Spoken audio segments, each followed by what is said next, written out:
지난주에는 짐승과 용에 대해서 살펴보았었습니다. 오늘은 끝부분에 666에 대해서 다루게 될 것입니다만 오늘도 역시 영적인 것을 다루게 되기 때문에 메모를 잘 해두셨다가 나중에 다시 보시면은 많은 도움이 되실 줄로 압니다. 그리고 지난주의 내용 중에서 우리가 확실히 짚고 넘어가야 할 것이 있는데 서 목사님께서도 말씀해 주신 내용이지만 지금까지 흔히 일반적으로 잘못 알고 있는 내용이 있다고 하는 것입니다. 그것은 예수님이 나의 죄를 대신 지시고 고난을 받아 십자가에서 돌아가심으로 인해 나의 죄가 사라지게 되었다고 하는 것입니다. 그러나 그것은 잘못된 말입니다. 왜냐하면 죄라고 하는 것은 남에게 넘겨 씌워지거나 옮길 수 있는 것이 아니기 때문입니다.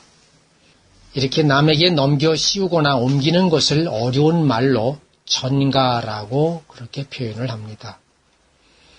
이처럼 어떤 잘못이나 죄가 남에게 덮어 씌워지는 전가는 그래서 있을 수가 없다고 하는 말씀입니다. 그러므로 이 전가라는 개념은 왜 교회가 타락하게 되었는지 그리고 어째서 용과 짐승이 나오고 666이 나오게 되었는지를 규명해 주는 아주 중요한 개념이기 때문에 먼저 한번 말씀을 살펴보도록 하겠습니다. 예수님께서 돌아가심으로 인해서 내 죄가 예수님에게 옮겨진다고 하는 것은 있을 수가 없는 일입니다. 만일에 내 죄가 예수님에게 옮겨갈 수 있다면 인간들끼리 간에도 서로 죄를 옮길 수 있다는 것과도 같습니다. 그러므로 내 죄는 내 죄인 것이고 남의 죄는 남의 죄인 것이지 그것이 서로 옮겨질 수 있는 성질이 못 된다고 하는 것입니다. 그러므로 예수님이 돌아가심으로써 내 죄가 예수님에게 전가되었다고 하는 것은 말이 안 되는 것입니다. 에스겔서 18장 1절에서 4절을 보아도 또 여호와의 말씀이 내게 임하시되 너희가 이스라엘 땅에 관한 속담에 이르기를 아버지가 신포도를 먹었으므로 그의 아들이 이가 시다고 하면 어찌 됨이냐. 주 여호와의 말씀이니라. 내가 나의 삶을 두고 맹세하노니 너희가 이스라엘 가운데에서 다시는 이 속담을 쓰지 못하게 되리라. 모든 영혼이 다 내게 속한지라. 아버지의 영혼이 내게 속함같이 그의 아들의 영혼도 내게 속하였나니 범죄하는 그 영혼은 죽으리라고 하고 있습니다. 예수님이 돌아가셨다고 해서 우리의 범죄가 완전히 다 씻어지거나 범죄해도 된다는 그러한 뜻이 아닙니다. 범죄하는 그 영혼은 죽으리라라고 하고 있습니다. 이 말씀을 다시 줄이면 아버지가 신 포도를 먹고 이가 시다고 해서 그 포도를 먹지도 않은 아들이 이가 시다고 할 수는 없는 일이다라고 하는 것입니다. 그러므로 범죄하는 당사자가 죄에 대한 책임을 지게 되어 있는 것이지 그 죄와는 관련이 없는 남이 그 책임을 대신 지도록 넘어갈 수는 없다는 말씀입니다. 그리고 또 만일에 예수님께서 모든 인류의 죄를 다 자신에게로 넘겨 옮기시고 돌아가셨다면 그분은 헤아릴 수 없이 많은 죄를 지시고 돌아가심으로 인해서 지옥에 들어가셨어야만 합니다. 그러나 그분은 지금도 하나님의 우편에 계신 분입니다.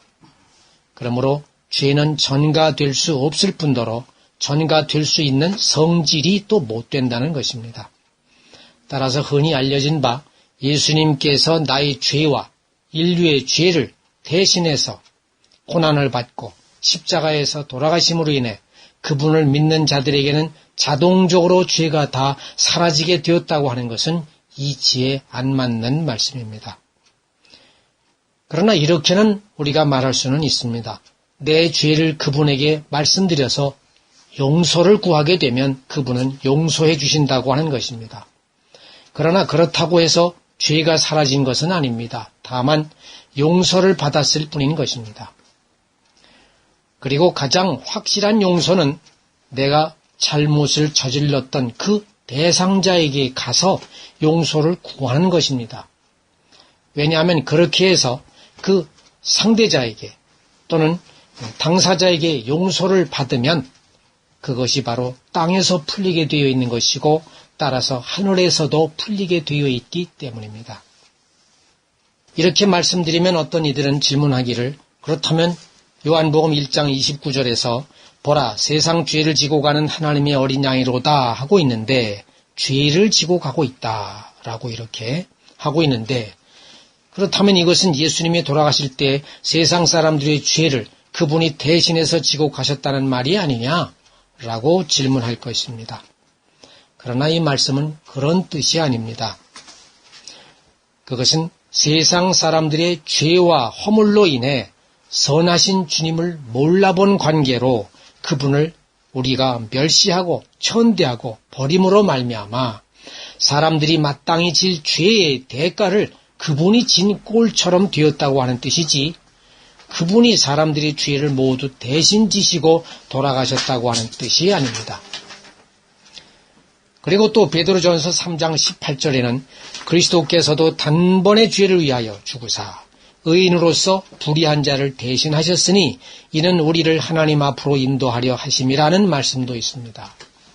이 말씀도 마찬가지로 의인으로서 불의한 자를 대신하였으니 라는 말씀은 마땅히 죽어야 할 죄인 대신에, 즉 우리들 대신에 의인이신 당신이 죄인으로 몰려 죽으심으로써 당신의 사랑을 죽기까지 나타내 보이셨다는 것을 뜻하는 말씀인 것이지, 주님이 죽으시면서 단번에 세상 죄를 모두 대신 지고 가셨다고 하는, 그래서 그분을 믿는 자들은 모두 죄가 사라지게 된다고 하는 그러한 뜻이 아닙니다. 어디까지나 내 죄는 내 죄인 것이고, 따라서 그러한 죄인이 구원을 받는 길은 그 죄를 주님께 고백하고 회개해서 다시는 죄를 짓지 않는 생활을 해야 하는 것입니다. 그러므로 예수님이 나의 죄를 대신 지셨다라고 하는 말은 용이 꾸민 요상하고도 그럴듯한 거짓말인 것입니다. 이러한 전가의 개념을 도입한 교리로 인해서 선행이 없는 믿음만의 교리가 등장하게 된 것입니다. 그러므로 용이라고 하는 것은 인간들의 내면 속에 들어있는 거짓된 자아가 겉으로 그럴듯하게 포장되어 표출된 실체라고 하는 것입니다. 따라서 이렇게 용의 거짓되고 가중된 것이 교회와 교인들에게 생겨나게 되었고, 그것이 점차적으로 사상 안에, 사람들이 사상 안에 자리를 잡아서 교리로 굳혀지고 널리 전파되면서 우세한 세력을 갖게 되어졌습니다. 그래서 이러한 우세한 세력이 바로 용의 뿔인 것이고, 용의 교리를 따르는 짐승의 뿔로 상징되어 있는 것입니다. 그런데 어떻게 해서 이렇게 전가의 교리가 또 우세하게 되어졌느냐 하면, 그것은 죄의 속성을 가진 인간들의 심리 속에 자리 잡고 있는 자아가 발동하면서 어떻게 하면 죄를 드러내지 않으면서도 내가 원하는 욕심을 채우면서 편하게 천국에 갈 수 있을까라는 그러한 생각을 품게 되었기 때문입니다. 그러면서 점차적으로 이와 같은 욕망을 가진 자들에 의해서 환영을 받기에 이르렀던 것입니다. 이와 같은 생각이 바로 선악과 나무를 대하면서 먹음직도 하고 보암직도 하고 지혜롭게 할 만큼 탐스러웠다고 하는 것과 같은 것입니다. 이것은 결과적으로 하나님의 명령을 자기에게 유리하게 적용하도록 만들어낸 말인 것입니다. 그래서 먹음직하고 보암직하고 지혜롭게 할 만큼 했다는 말씀입니다. 그러므로 에덴 동산에서 사람을 타락하게 했던 옛 뱀이라고 하고 또 용이라고도 하는 것이 지금 마지막 때에도 활개를 치게 되어 있는 것입니다. 그러므로 이러한 전가의 교리는 죄성을 가진 인간이 만든 교리이지 하나님이 주신 명령과 계명이 아닙니다. 그런데도 이러한 교리가 평신도들에게 쉽게 받아들여지는 이유에는 우선적으로 교직자들의 잘못이 매우 크다고 할 것입니다. 이렇게 해서 용의 교리가 새끼 쳐지면서 더 그럴듯하게 진보된 말을 꾸미게 되었는데, 그것이 바로 주님이 우리의 모든 죄를 짊어지시고 돌아가셨으니 이제는 계명을 지킨다거나 선한 행위를 하지 않아도 주님을 믿기만 하면 모두 구원을 얻을 수 있다는 말인 것입니다. 따라서 터무니없는 전가의 교리가, 즉 예수님이 인류의 죄를 대신 지시고 고난을 받아서 십자가에서 대속물로 돌아가셨으니 그러한 예수님을 믿는 사람들에게는 그들의 죄가 예수님에게 옮겨져서 없어지게 된다고 하는 전가의 교리가 이렇게 새끼를 쳐서 선행이 없어도 믿음만으로도 구원을 얻는다는 그러한 거짓된 새끼를 낳게 되었다고 하는 것입니다. 생각해 보시기 바랍니다. 옛날 구약시대의 제사에 대속물로 드린 소와 양의 희생으로 이스라엘의 죄가 모두 씻어졌다면 어째서 하나님께서 그러한 제사를 더 이상 받지 않겠다고 했습니까? 그것은 아무리 희생제물을 드렸다 해도 저들의 악하고 음란한 행위를 버리지 않았기 때문입니다. 이 말씀은 악하고 더러운 죄를 지은 손으로 아무리 희생제물을 드린다 해도 저들이 회개하지 않고 선하게 바르게 바로 살지 않으면 그 제사가 아무런 쓸모없는 한낱 예식에 불과한 것이 되어버린다는 것입니다. 그렇다면 이 말씀은 무엇을 뜻합니까? 아무리 희생양이 되신 예수 그리스도를 믿는다 하여도 회개하지 않고 선하게 바르게 살지 않으면 그 믿는다고 주장하는 것이 아무런 쓸모없는 꽹과리 소리에 불과한 것이 되어버린다는 말씀입니다. 그러므로 믿음은 반드시 선행이 함께 있어야 온전한 믿음이 되는 것이고 그것이 하나님과 사람을 연결짓는 계약의 조건이 되는 것이라는 말씀입니다. 왜냐하면 하나님은 선하신 분이기 때문에 우리도 선해야 되는 것이고 또 그분은 거룩하신 분이기 때문에 우리도 거룩해야 된다는 것입니다. 또 그래야만 천국에 올라갈 수 있다는 말씀입니다.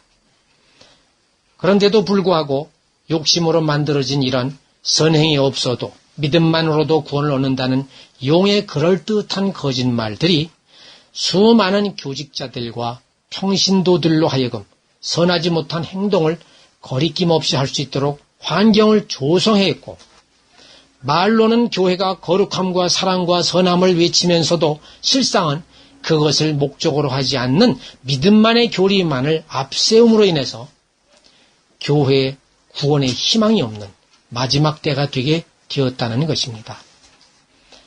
우리가 진리의 영이신 성령을 안다면 그리고 소위 성령을 받았다고 한다면 결코 악하게 살 수 없는 것이고 따라서 계명을 어길 수 없는 것입니다. 천국은 따라서 물과 성령으로 거듭나지 않으면 갈 수 없는 곳입니다. 그렇다면 예수 그리스도의 돌아가심과 부활은 무엇을 뜻합니까? 지난주에도 말씀드렸다시피 예수님의 돌아가심과 부활은 하나님의 뜻을 이루기 위해서 죽기까지 아버지에게 순종하심으로써 그 아버지의 사랑을 인류에게 나타내 보여주신 것이고 또 이것을 보여주심으로써 너희들도 나처럼 하나님의 뜻을 이루기 위해 명령과 계명을 실천하여서 너희 안에 있는 악과 거짓을 버리고 죽기까지 하나님의 사랑을 실천해야 그래야만 부활에 같이 동참할 수 있게 된다고 하는 것을 몸소 보여주신 모본이라고 하는 것입니다. 그런데 왜 죽기까지 사랑을 실천해야만 되느냐 하면 마태복음 23장 37절에서도 예수께서 이르시되 내 마음을 다하고 목숨을 다하고 뜻을 다하여 주 너의 하나님을 사랑하라 하고 하시면서 목숨을 다하라고 하셨기 때문입니다. 이 말씀은 그만큼 사람이 죽기를 다해서 사랑하지 않으면 진정한 사랑을 할 수 없는 악의 속성을 지녔기 때문이라는 말씀입니다. 여기서 죽기까지 사랑을 실천해야 된다는 말씀은 우리가 죽을 때까지라는 것도 개념이 되지만, 즉 우리가 나이가 들거나 병에 들거나 내가 목숨이 다해 죽을 때까지 내 평생 동안이라는 말도 되지만 내 온 몸과 뜻과 정성을 다하는, 내 목숨을 다하는, 내 생명을 다하는 그러한 사랑을 하라는 뜻이 같이 포함되어 있는 말씀인 것입니다. 자, 그러면은 본문 10절을 보면 사로잡힐 자는 사로잡혀갈 것이요 라는 말씀이 있습니다. 이 말씀은 사람의 영적 상태가 악한 것에게 점령당함을 말하는 것으로서 지식적으로는 선하게 사는 것이 좋다는 것은 알고 있어도 내 속에 자리 잡고 있는 욕심과 욕정의 힘에 의해서 계명에 순종하는 선한 행위가 없이도 믿음만으로 의롭게 된다는 교리를 더 좋게 받아들이게 되고 따라서 구태여 선하게 살 필요가 없다는 마음으로 굳히게 됨으로써 악하게 사는 것을 말합니다. 그것이 바로 사로잡힐 자는 사로잡혀갈 것이오 라는 말씀인 것입니다. 그래서 구태여 선하게 살 필요가 없다는 마음으로 굳히고 악하게 사는 자들, 이러한 자들이 바로 사로잡힐 자는 사로잡혀갈 것이라는 말씀입니다. 그리고 또 중요한 것은 사람은 아무리 선하게 살아도 의로울 수 없다는 말을 내세워서 의롭게 사는 것조차도 미리 포기하게 만들고 있다는 것입니다. 그러나 에스겔서 18장 5절에서 9절까지에서 보면 사람이 만일 의로워서 정의와 공의를 따라 행하며 산 위에서 제물을 먹지 아니하며 이스라엘 족속의 우상에게 눈을 들지 아니하며 이웃의 아내를 더럽히지 아니하며 월경 중에 있는 여인을 가까이 하지 아니하며 사람을 학대하지 아니하며 빚진 자의 저당물을 돌려주며 강탈하지 아니하며 줄인 자에게 음식물을 주며 벗은 자에게 옷을 입히며 별일을 위하여 꾸어주지 아니하며 이자를 받지 아니하며 스스로 손을 금하여 죄를 짓지 아니하며 사람과 사람 사이에 진실하게 판단하며 내 율례를 따르며 내 규례를 지켜 진실하게 행할진대 그는 의인이니 반드시 살리라 주 여호와의 말씀이라고 하셨으니 그대로 의롭게 살아야 구원을 얻을 수 있다고 하는 말씀입니다.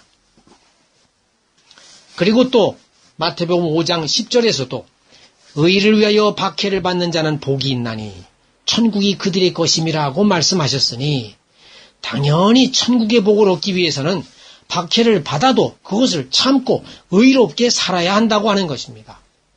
그리고 그 의롭게 산 자들에게 천국이 있다고 하는 말씀이니 그러므로 사람은 얼마든지 의롭게 노력하면 의로워질 수가 있다고 하는 말씀입니다.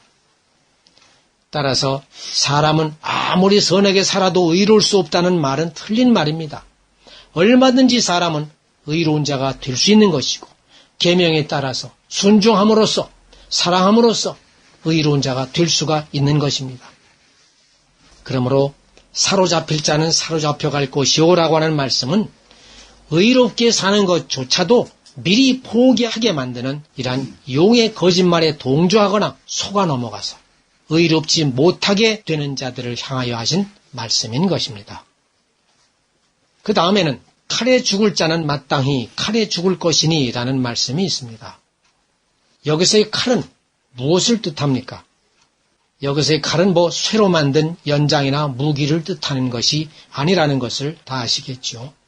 이 칼이라고 하는 것은 진리의 말씀을 의미합니다. 그런데 이렇게 칼에 죽을 자는 누구이겠습니까? 그들은 이미 그들 스스로가 거짓되게 사는 것을 좋아하여서 그렇게 사는 자들입니다.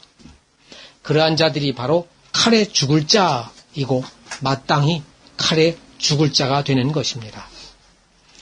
그리고 그 다음에 이어서 성도들의 인내와 믿음이 여기 있느니라 는 말씀이 있습니다. 이 말씀은 선해지기 위해서 자신 안에 있는 악과 싸우는 믿음 생활을 하는 사람들의 어려움을 뜻하는 말입니다. 그래서 그렇게 어렵다 하더라도 선한 삶이 어렵다 하여도 거짓말에 속아 넘어가지 말고 선함을 끝까지 견디고 참아내야 할 것을 말씀하고 있는 것입니다. 그것이 바로 성도들의 인내와 믿음이 여기에 있다라고 하시는 말씀인 것입니다. 그 다음에 11절에는 내가 보매 또 다른 짐승이 땅에서 올라오니 라는 말씀이 있습니다. 여기서 땅에서 올라왔다는 이 짐승은 앞에 1절의 바다에서 올라온 짐승과는 다른 의미를 지니고 있습니다. 그래서 이 땅에서 올라왔다는 이 짐승은 용의 교리와 신앙을 가르치는 교직자들을 뜻합니다. 그러나 지난주에 바다에서 올라온 짐승은 용의 교리와 신앙을 따르는 평신도를 의미한다고 했습니다. 따라서 바다에서 올라온 짐승과 땅에서 올라온 짐승은 모두가 다 용의 교리와 신앙을 따르는 평신도와 교직자들을 뜻하므로 이 두 짐승은 모두 용의 교리와 신앙을 따르는 모든 교인들을 의미한다고 하는 것입니다. 그러나 제가 말씀드리는 것은 물론 모든 교인들이 다 그렇다고는 보지 않는다는 것을 전제로 말씀을 드립니다. 그 중에는 용과 짐승에게 더럽히지 않은 순수한 교인들이 또 얼마든지 있을 수 있는 것입니다. 그런데 이 땅에서 올라온 짐승은 어린 양같이 두 뿔이 있고 용처럼 말을 하더라고 하고 있습니다. 여기서의 어린 양은 주님을 비유하고 있고 두 뿔은 권세와 능력을 뜻합니다. 그러나 이 짐승이 용처럼 말을 하더라고 하고 있기 때문에 여기서의 짐승은 마치 주님처럼 권세와 능력을 가진 것처럼 말은 하지만 그것이 요한이 보기에는 용의 거짓말이더라라고 하는 것입니다. 그러므로 이것은 오늘날로 말하면 교직자들이 주님처럼 권세와 능력을 가진 듯이 목청 높여 외치지만 실상은 용의 교리와 신앙을 따르는 거짓말이라는 것을 뜻합니다. 그래서 겉으로 보기에는 매우 힘차고 능력이 있는 것처럼 보이나 실상은 사랑과 선함이 빠진 세상적으로 찌든 꽹과리 소리에 불과하고 세상을 향한 욕심에서 나온 정신력을 높이 구하는 믿음일 뿐이라고 하는 것입니다. 그 다음에 12절에서 그가 먼저 나온 짐승의 모든 권세를 그 앞에서 행하고에서의 먼저 나온 짐승은 1절에 기록된 바다에서 나온 짐승으로서 용의 교리를 따르는 평신도들을 상징하고 모든 권세란 평신도들이 확증하고 받아들이는 교리를 뜻하고 그 앞에서 행하고는 용 앞에서 권세를 행사했다는 것으로서 용을 찬양하고 절대적인 교리로 받아들였다는 것을 말합니다. 그리고 땅과 땅에 사는 자들이라는 것은 용의 교리를 주장하는 이 세상의 교회들을 뜻하고 처음 짐승에게 경배하게 하니라는 것에서의 경배는 처음 짐승으로 상징되는 용의 이단 교리를 거룩하다고 시인하는 것을 뜻하고 경배라고 하는 것은 그것을 거룩하다고 시인하는 것을 뜻합니다. 그리고 곧 죽게 되었던 상처가 나은 자라는 것은 지난주에도 다루었던 내용입니다마는 성경에서 많이 일컫는 바 순종하라, 너희는 이렇게 해야 한다, 저렇게 살아야 한다 라고 하는 그러한 말씀에 의해서 믿음만의 교리인 용의 교리가 거의 힘을 못 쓰게 되었다가 다시 새로운 저들의 교리가 등장하게 됨으로 말미암아 다시 힘을 쓰게 된 교리를 말합니다. 그런데 그 새로운 교리가 무엇이냐 하면 사람은 아무도 자기 스스로는 선을 행하거나 율법대로 살 수 없으며 따라서 구원의 유일한 방법은 그리스도가 모든 사람을 위하여 고난을 받고 돌아가심으로써 율법을 지키지 못한 정죄를 제거하신 그의 의와 공로를 믿음으로써 은혜로 구원을 받는다고 하는 교리인 것입니다. 이것이 바로 오늘날의 새로운 교리이고 용의 새끼이고 짐승의 새끼인 것입니다. 그러나 이러한 교리는 이미 다 아시다시피 지식과 이론을 앞세울 뿐 사랑을 실천할 수 없게 만드는 교리인 것이고 예수님의 계명에 도전하는 교리인 것입니다. 이렇게 도전하는 교리를 가지고서 확정을 짓고 수많은 이들에게 가르치면서 수많은 영혼을 죽게 만들고 있습니다. 이것은 영적인 살인과 같은 것입니다. 그러므로 교회가 죽게 되어 있는 것이고 수많은 성도들이 다 죽게 되어 있는 것입니다. 이것이 바로 마지막 때인 것이고 이것이 말세인 것입니다. 우리가 앞에서도 전가라고 하는 것을 살펴보았습니다마는 우리의 죄는 주님에게 전가될 수 없는 것입니다. 우리는 우리대로 하나님의 의를 이루기 위해서 고난을 받아야 하는 것이고 또 우리 안에 있는 악과 거짓을 죽이는 일을 해야 하는 것입니다. 그래서 저마다의 십자가를 지고 주님을 따라야 하는 것입니다. 그 다음 13절에서 큰 이적을 행하되에서의 큰 이적이라고 하는 것은 용에 속한 거짓 선지자나 교회에서 추앙받는 거짓 지도자의 말을 참이라고 가르치고 확증하는 것을 뜻합니다. 그래서 큰 이적, 우리 눈에 보기에는 외형적으로 보이는 것처럼 이렇게 보이지만 사실은 그 속에 들어있는 속뜻을 본다면 우리의 영적인 눈으로 보게 된다면 그것은 거짓 지도자들의 말을 또는 용의 거짓된 말을 참이라고 가르치는 확증인 것이다 라고 하는 것입니다. 그 다음에는 심지어 사람들 앞에서 불이 하늘로부터 땅에 내려오게 하고 라고 하고 있는데 여기서의 불은 자신들의 거짓을 확증시키기 위한 열성과 뜨거움 그리고 거짓의 역사함을 뜻하는 것입니다. 그리고 하늘로부터라고 하는 것은 자신들이 하늘처럼 받들고 추앙하는 용의 교리로부터라는 것을 뜻합니다. 저들은 그것을 하늘이라고 하고 있습니다. 그리고 땅에 내려오게 하고 라는 것은 교회에 퍼져서 받아들여지게 하는 것을 뜻합니다. 그 다음에 14절에서 땅에 거하는 자들이란 용의 교리에 머물러 있는 교인들을 뜻하고 미혹하며 라고 하는 것은 그 잘못된 상태로 인도하는 것을 뜻합니다. 그리고 칼이라고 하는 것은 하나님의 진리의 말씀을 뜻합니다. 그래서 칼에 상하였다가 살아난 짐승이라는 것은 앞에 12절에서도 다루었던 것으로서 곧 죽게 되었던 상처가 나은 자와 같은 뜻입니다. 그래서 선을 목적으로 한 진리의 말씀에 의하여 용의 거짓된 진리가 힘을 잃게 되었다가 다시 각종의 이론과 추론으로 사람이 만들어낸, 즉 인간이 만들어낸 거짓된 진리가 교인들로부터 환영을 받아서 힘을 얻게 된 그러한 상태를 칼에 상하였다가 살아난 짐승이라고 표현하고 있는 것입니다. 그리고 우상을 만들라에서의 우상이란 15절에 있는 짐승의 우상과 같은 뜻으로서 사람은 아무도 자기의 공로나 선행이나 율법을 이룰 수 없기 때문에 선한 행위가 없이도 믿음만이 구원의 유일한 방법이라는 거짓된 교리를 교회의 공식적인 신조로 내세우는 것을 뜻합니다. 그것이 짐승의 우상입니다. 우리가 겉으로 보기에, 눈으로 보기에 무슨 어떤 짐승의 모양을 만들어가지고 교회에 세우거나 그런 짐승을 우상으로 섬기거나 하는 것을 뜻하는 것이 아니라 영적인 뜻으로서 용의 거짓된 교리를 교회에 공식적으로 받아들이고 신조로 세우는 것, 이것이 바로 짐승의 우상을 세우는 것을 뜻하고 짐승의 우상을 만들고 받드는 것을 뜻합니다. 그리고 15절에서 권세를 받는다고 하는 것은 교회 안에서 마음대로 거짓이 활동하도록 허용되는 것을 뜻합니다.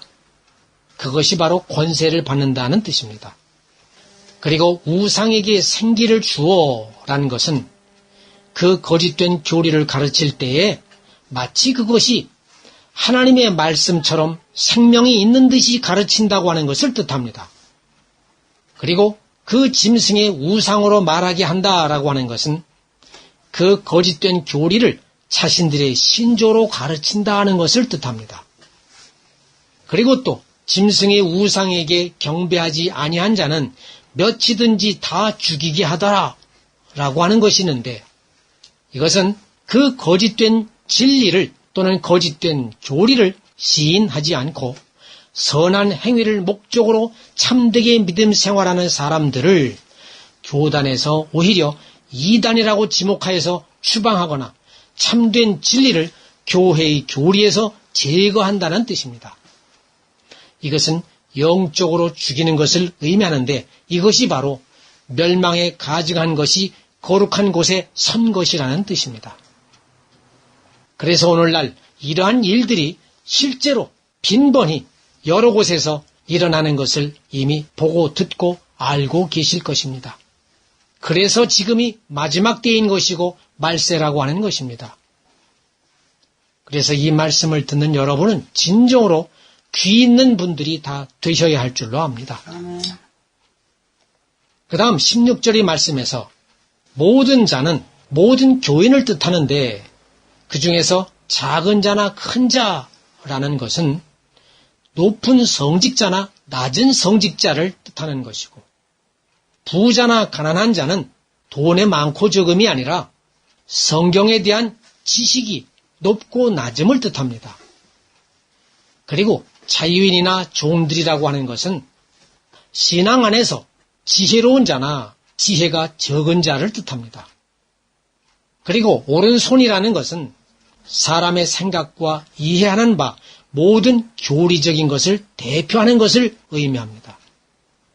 그리고 이마는 사람의 의지적인 면으로서 뜻을 품고 있는 모든 것을 대표함을 뜻합니다. 따라서 얼굴이라고 하는 것은 그 사람의 모든 것을 대표하고 있는 것이고 그 중에서도 이마라고 하는 것은 얼굴 중에서도 가장 대표하는 것으로서 그 사람의 영적인 의지와 뜻을 상징합니다. 그리고 표를 받게 하고라는 것은 요즘에 흔히들 바코드나 칩을 이마에 새겨 넣는다는 것으로 잘못 생각하고 있는데 그것이 아니라 용의 교리를 시인하고 고백함으로써 저들의 교파의 교인으로 인정받는 것을 말합니다. 그러므로 오른손에나 이마에 표를 받게 하고라고 하는 것은 사람들의 생각과 이해는 물론이고 사람들이 뜻하는 바와 의지가 모두 짐승의 거짓된 교리를 받아들이도록 하게 하여 저들의 교파인 교인으로 인정받게 한다는 뜻입니다. 그 다음에 17절에서 누구든지 이 표를 가진 자 외에는 매매를 못하게 하니 이 표는 곧 짐승의 이름이니 그 이름의 수라 라고 하고 있는데 이 표라고 하는 것은 용의 교리를 따르는 것을 고백하여 인정받는 것을 뜻합니다. 그리고 매매를 못하게 한다고 하는 것은 무슨 용의 바코드나 칩을 이마에다가 표시하지 않는 사람들 또는 무슨 손에다가도 표시하지 않는 사람들은 이 세상에서 상거래를 못하고 무슨 먹을 것도 사 먹을 수 없게 만들고 해서 식량도 구하지 못하게 되는 그래서 굶어 죽을 것이라는 위협적인 그런 말이 아니라 이것은 용의 교리 외에는 말씀을 가르치거나 전하는 것을 못하게 한다는 것을 의미합니다. 좀 더 구체적으로 말씀드리면 용과 짐승의 교리를 시인하고 신앙하며 사랑한다고 서약함으로써 그 교리와 동일성이 인정되지 않고서는 아무도 성직자로 안수되거나 교수직으로 취직하거나 박사학위를 받거나 정통신앙이라는 칭호를 받지도 못하고 말씀을 가르치는 일도 허락되지 못한다는 표현입니다. 이것이 매매하지 못하게 된다는 말씀입니다. 그리고 짐승의 이름은 용의 교리의 본질을 뜻하고 그 이름의 수는 그것의 특질과 성질을 뜻합니다. 끝으로 18절에서 지혜가 여기 있으니 총명한 자는 그 짐승의 수를 세어보라. 그것은 사람의 수니 그의 수는 666이니라 하고 있는데 지혜가 여기 있으니 라고 한 것은 과연 용과 짐승이 주장하는 교리의 특질과 성질이 무엇인지를 분별할 수 있는 들을 귀가 있는지에 대한 여부를 말씀하고 계신 것입니다. 총명한 자, 지혜가 있는 자라고 하는 것이 바로 이거를 구별할 수 있는 자가 있느냐 없느냐라고 하는 여부의 관계를 말씀하고 계신 것입니다. 총명한 자는 그 짐승의 수를 세어보라는 말씀에서 총명은 이해력을 뜻하고 또 주님으로부터 나오는 밝은 빛을 뜻하기 때문에 그러한 주님의 빛과 이해력을 가진 사람들은 짐승을 따르는 교직자들이 말하는 교리와 신앙의 본질이 무엇인지 헤아려 보라는 말씀입니다. 그런데 그 짐승의 수를 세어보면 그것이 곧 사람의 수와 같다고 하고 있습니다. 이 말씀은 영적으로는 짐승의 질을 가지고 있으면서도 겉으로 보기에는 사람으로 행세하기 때문에 영적으로 보기에 짐승의 상태나 겉으로 보기에 사람의 상태나 다 같은 본질을 가지고 있는 자들이라는 말씀입니다.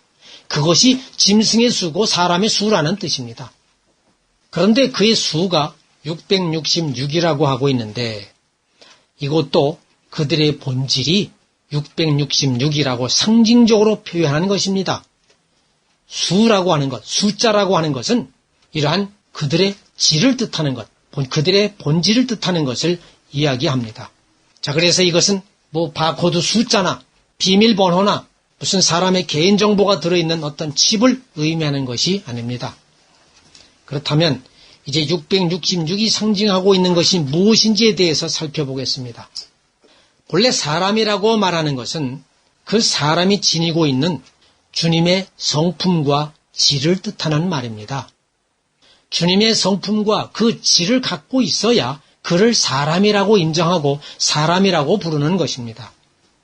그러나 짐승이라고 하는 것은 주님의 성품과 질이 없는 빈 껍데기에 불과한 것입니다. 왜냐하면 짐승에는 주님의 성품과 질이 없기 때문이지요. 그런데 하나님의 창조 과정에서 비밀스러운 것은 6일째 되는 날, 같은 날에 짐승과 사람을 만드셨습니다. 그러므로 이 의미는 사람이 주님의 성품과 질을 소유하게 될 때에는 사람이 되지만 그렇지 않을 경우에는 짐승이나 다를 바가 없는 존재라는 것을 뜻합니다. 그래서 사람이 사람도 됐다가 짐승도 됐다라고 하는 그런 말씀입니다. 아니, 사람이 주님의 성품을 지니고 또 주님의 질을 갖고 있으면 그는 사람이 되는 것이고 그렇지 않을 때는 짐승이 되기 때문에 이 사람이라는 존재가 한순간에 사람도 되기도 하고 짐승도 되기도 하는 존재라고 하는 뜻입니다.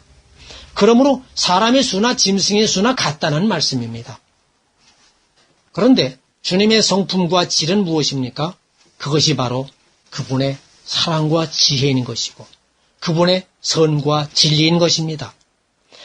그리고 그것이 바로 주님의 본질인 것이고 모양과 형상인 것입니다. 그래서 그분의 형상과 모양으로 사람을 만드신 것입니다. 그런데 용과 짐승의 교리는 어떻습니까? 용과 짐승의 교리는 믿기만 해도 된다고 하였으니 주님 안에 있는 사랑과 선함을 사람에게 가르칠 수 없는 교리입니다. 따라서 주님의 형상과 모양을 닮지 못하게 하는 교리인 것입니다. 그러므로 이러한 교리에 의해서 사람이 살게 되면 그 사람은 온갖 악 속에서 정욕과 욕심으로 사는 짐승만이 될 뿐입니다. 그런데 또 6이라고 표현하지 않고 666이라고 강조해서 표현한 것은 마지막 때가 되면 이러한 짐승의 교리에 의한 본질이 확연하게 드러나게 되기 때문입니다.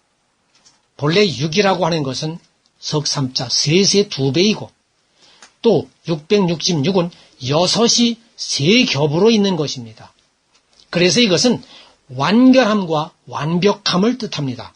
본래 3이라는 숫자가 상징하고 있는 것은 완전함을 뜻하기 때문에 그렇습니다. 그리고 3겹으로 있다는 뜻은 각각의 차원에 해당하는 것이 있음을 뜻하는데 그것은 자연적인 차원과 영적인 차원과 천적인 차원을 뜻합니다. 따라서 짐승에 해당하는 교리가 이토록 사람들에게 각각의 차원으로 영향을 미치게 됨으로써 가장 아래에 있는 자연적인 차원인 6에 해당하는 평범하고도 자연적인 일상적인 삶에서부터도 선함이 사라지게 만드는 교리라고 하는 것이고 그 다음 600에 속한 차원에 있는 영적인 차원에 해당되는 것으로서 진리를 배웠다고 하는 사람들조차도 선함을 중요시 여기지 않게 되는 믿음만의 교리를 주장한다는 말씀인 것이고 그 다음 천적인 차원에 있는 600에 해당하는 말씀에서는 하나님의 선함조차도 역사되거나 활동할 수 없게 만드는 완벽한 못된 교리와 신조가 등장하게 됨으로써 온통 혼란에 빠지게 될 것이라고 하는 말씀인 것입니다. 그래서 성령은 말하면서도 성령이 역사하지 못하게 하는 그러한 이론과 지식만이 난무하는 것이 교회에 있게 될 것이고 말만 번지르르 하고 화려하게 겉으로는 생명이 있는 것처럼 하지만 실상은 생명이 없는, 또 겉으로는 화려한 왕관을 쓰고는 있지만 실제로는 경배를 받을 수 없는 거짓말이 됨으로써 수많은 영혼들을 죽이는 영적인 살인이 있게 될 것이라는 말씀인 것입니다. 그것이 바로 마지막 때라고 하는 것입니다. 이 점을 알아서 우리는 정말로 귀 있는 자가 되어야 할 줄로 알고, 이 악하고 패역한 시대에, 더군다나 마지막 때에 악과 거짓을 버리고 믿는 자로서 당연히 계명과 명령을 지켜서 거룩하고도 순결한 신부가 되어야 할 것입니다. 그래서 요한계시록의 14장 4절과 5절의 말씀처럼 이 말씀을 읽으면서 정말로 우리는 흠없는 자들이 되어야 할 줄로 압니다. 다 같이 찾아보겠습니다. 요한계시록 14장 4절에서 5절. 이 사람들은 여자와 더불어 더럽히지 아니하고 순결한 자라. 어린 양이 어디로 인도하든지 따라가는 자며 사람 가운데에서 순양함을 받아 처음 익은 열매로 하나님과 어린 양에게 속한 자들이니 그 입에 거짓말이 없고 흠이 없는 자들이더라. 아멘. 이렇게 해요. 정말로 입에 거짓말이 없고 흠이 없는 자들로서 정말로 순결한 어린 양으로서 살아가는 우리 모두가 되시기를 간절히 바랍니다.